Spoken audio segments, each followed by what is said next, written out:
প্রিয় ভাই ব্রাদার, কেমন আছেন আপনারা? যারা এখন 50,000 টাকার আশেপাশে একটা প্রিয়ন আইফোন কিনতে চাচ্ছেন, তারা ভিডিও না দেখে যায় না, বিকজ 12 প্রো ছাড়া আর তেমন কোনো ভালো অপশন নাই। যা আছে কম বেশি এদিক সেদিক কমতি আছে। এই ফোনটা কিন্তু 2020 সালে রিলিজ হয়েছিল। সো এখন অলরেডি প্রায় 5 বছরের পুরাতন হতে যাচ্ছে। তো 5 বছর পরে এসেও এটা কিন্তু 2025 সালে এক্সিলেন্ট একটা এক্সপিরিয়েন্স দিচ্ছে, বাট এর কিছু খারাপ দিকও আছে। সো ভালো খারাপ দিকগুলো নিয়ে আজকে ভিডিও হবে। তবে প্রথমে একটু বলে দেই, এই ফোনটা কিন্তু এখন আপনারা 48,000 টাকার আশেপাশে অ্যাপেল টেক ডিয়ার থেকে কিনতে পারবেন। তাদের শোরুম কিন্তু বসুন্ধরা সিটিতে রয়েছে।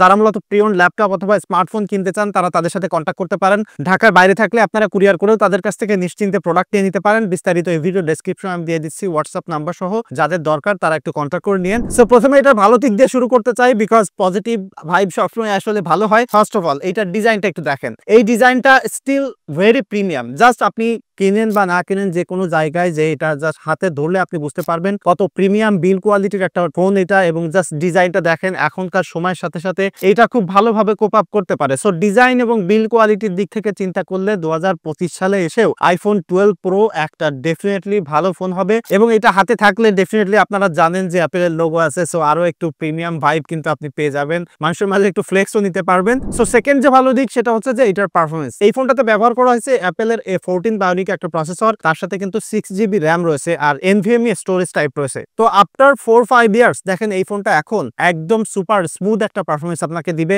আপনি হেভি গেমিং করতে চাইলে এই ফোনটা হ্যান্ডেল করতে পারে। জেনশেন ইম্প্যাক্ট খেলবেন, আপনি পাবজি খেলবেন, যে কোনো ধরনের ওপেন ওয়ার্ল্ড গেম খেলবেন, সব ধরনের গেম এটা খুব ভালোভাবে হ্যান্ডেল করতে পারে। ভেরি পাওয়ারফুল একটা প্রসেসর। এবং যদি এখন যে কোনো ধরনের আপনি লাইক নর্মাল ইউসেজ এর ক্ষেত্রে আমরা কথাগুলো বলি, সেইগুলো একদম স্মুথলি, কোনো প্রকার হ্যাং ল্যাগ নেই। এবং আরো লম্বা সময় ধরে এই ফোনটা আপনি আসলে পারফরমেন্সের জন্য ব্যবহার করতে পারবেন। এবং এইটা কোনো দিক থেকে আপনি স্লো বলতে পারবেন না। থার্ড যে ভালো পয়েন্ট সেটা হচ্ছে যে এটার পিছনে দেখেন 3টা ক্যামেরা সেন্সর আছে এবং সামনে একটা 12 মেগাপিক্সেল সেলফি ক্যামেরা আছে। তো এখানে যে ক্যামেরা সেন্সর রয়েছে তার সাথে কিন্তু একটা লাইডারও সেন্সর রয়েছে, অর্থাৎ এটা একটা প্রো ফোন। সো প্রো ফোনের জন্য আপনি ভালো পোর্ট্রেট তোলার ক্যাপাবিলিটি পাচ্ছেন। আর নর্মাল ফটোগ্রাফি, সব ধরনের নাইট ফটোগ্রাফি আপনি করতে পারবেন, আলট্রা ওয়াইড থেকে শুরু করে টেলিফটো ফোকাল লেন্থ। এবং যারা আসলে ভিভিড মুড পছন্দ করেন, তারা এইটা দিয়ে ছবি তুললে instantly social media ready type picture পাবেন। খুব টাইট ফোকাল লেন্থে আপনি পোর্ট্রেট তুলতে পারবেন। অর্থাৎ একটা এক্সিলেন্ট ক্যামেরা সেটআপ যদি এখন চান, এবং সেটা রিলায়েবল হতে হবে, third party apps like social media, YouTube প্ল্যাটফর্মের সাথে ভিডিও করে আপলোড দেওয়ার জন্য একটা রিলায়েবল ক্যামেরা সেটআপ চান, তাহলে ডেফিনেটলি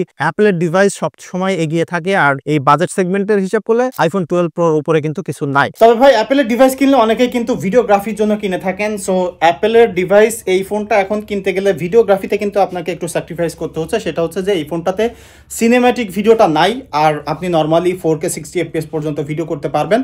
সো যারা আসলে ব্যাকগ্রাউন্ড ব্লার করে ভিডিও করতে চান, তারা কিন্তু এই ফোনটা কিনলে মিসিং করবেন। সো যদি আপনার ভিডিওগ্রাফি মেইন প্রায়োরিটি থাকে, তাহলে আমি বলবো যে এই বাজেটে আপনি আইফোন 13 কিনতে পারেন। সেখানে কিন্তু ফুল এইচডি পর্যন্ত অ্যাটলিস্ট আপনি ব্যাকগ্রাউন্ড ব্লার করে ভিডিও করতে পারবেন। তারপরে ফোর্থ যে পয়েন্ট সেটা হলো যে এটার সফটওয়্যার সাপোর্ট। এইটাতে এখন একদম লেটেস্ট সফটওয়্যার চলতেছে, আর আরো মিনিমাম 2 বছর এটাতে আপনি সফটওয়্যার সাপোর্ট পেয়ে যাবেন। একদম অ্যাপেলের ইকোসিস্টেমের সাথে যদি আপনি ফিট ইন হতে চান, ডেফিনেটলি এইটা সব দিক থেকে ভালো এক্সপিরিয়েন্স দিবে। এবং অ্যাপেলের সফটওয়্যারের একটা জাস্ট ভালো দিক আমি বলি, এই ফোনটা যদি আপনি ব্যবহার করেন like social media platform, WhatsApp, messenger যদি মেসেজ আসে, আপনি side by side android device থাকবে আর এইটাতে লগ ইন করে রাখবেন, দেখবেন যে এইটাতে সবসময় আগে নোটিফিকেশন আপনি পাবেন। সো ডেইলি লাইফে ইউজ করতে গেলে অ্যাপেল কিন্তু একটা অন্যরকম এক্সপিরিয়েন্স পাওয়া যায়। যারা মেইনলি বিজনেস মেইল হ্যান্ডেল করেন বা মেসেজ হোয়াটসঅ্যাপ আদান প্রদান করেন, তাদের জন্য ডেফিনেটলি এটা খুবই ভালো একটা জিনিস। ভিডিও কলের এক্সপিরিয়েন্স এটাতে ভালো হবে। আপনি যদি হোয়াটসঅ্যাপে ভয়েস মেসেজ পাঠাইতে চান, এটা থেকে বেটার অডিওর এক্সপিরিয়েন্স আপনি পাবেন। কথা বলতে গেলেও এটা খুবই দারুণ। ওভারঅল আমি যেটা বলছি, সফটওয়্যার ইকোসিস্টেম এবং লং টাইম ইউজেসের ক্ষেত্রে এটা দারুণ একটা এক্সপিরিয়েন্স আপনাকে দিবে। আর ফিফথ পয়েন্ট যেটা আমি পজিটিভ দেখছি, সেটা আবার নেগেটিভও বলতে পারেন। সো সেটা পরে বলবো, আগে পজিটিভ ভাবে বলি। সেটা হচ্ছে যে এটা এখন আপনারা অ্যারাউন্ড 48 থেকে 50,000 টাকার মধ্যে পেয়ে যাবেন। ব্যাটারি হেলথের জন্য আরো দাম কম বেশি হতে পারে, তবে একটা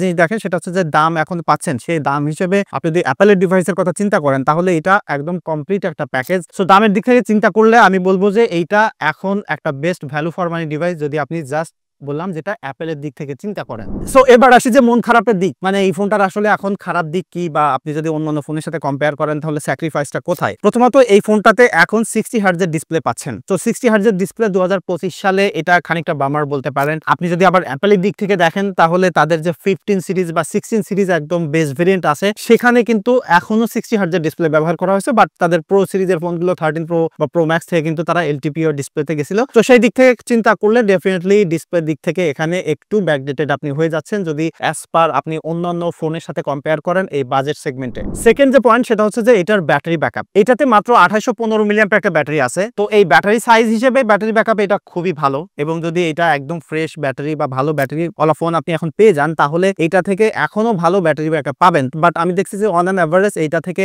4.5 থেকে 5 ঘন্টার মতো স্ক্রিন অন টাইম পাওয়া যায়। সো যারা আসলে এখনকার সময়ে 50,000 টাকা একটা ফোন কিনবেন, যদি মনে হয় যে 7-8 ঘন্টা 9 ঘন্টা ধরে ব্যাটারি ব্যাকআপ পেতে চান তাহলে আপনার আসলে অ্যান্ড্রয়েডের দিকে যাওয়া উচিত। থার্ড যে পয়েন্ট সেটা হচ্ছে যে ভাই এখনকার অ্যাপেলের ডিভাইসগুলো নিউয়ার মডেলগুলোতে কিন্তু টাইপ সি তে শিফট হয়েছে, এবং এখন সব অ্যান্ড্রয়েড ফোন টাইপ সি ছাড়া কোথাও পাবেন না।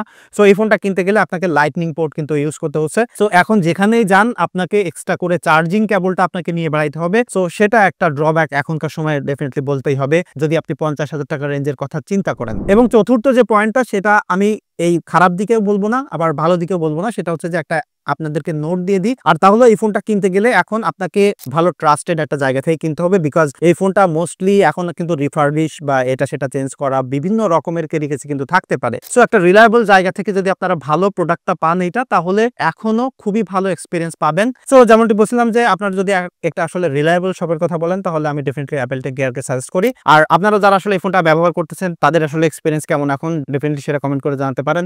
দেখা হচ্ছে পরবর্তী ভিডিওতে। ধন্যবাদ সবাইকে।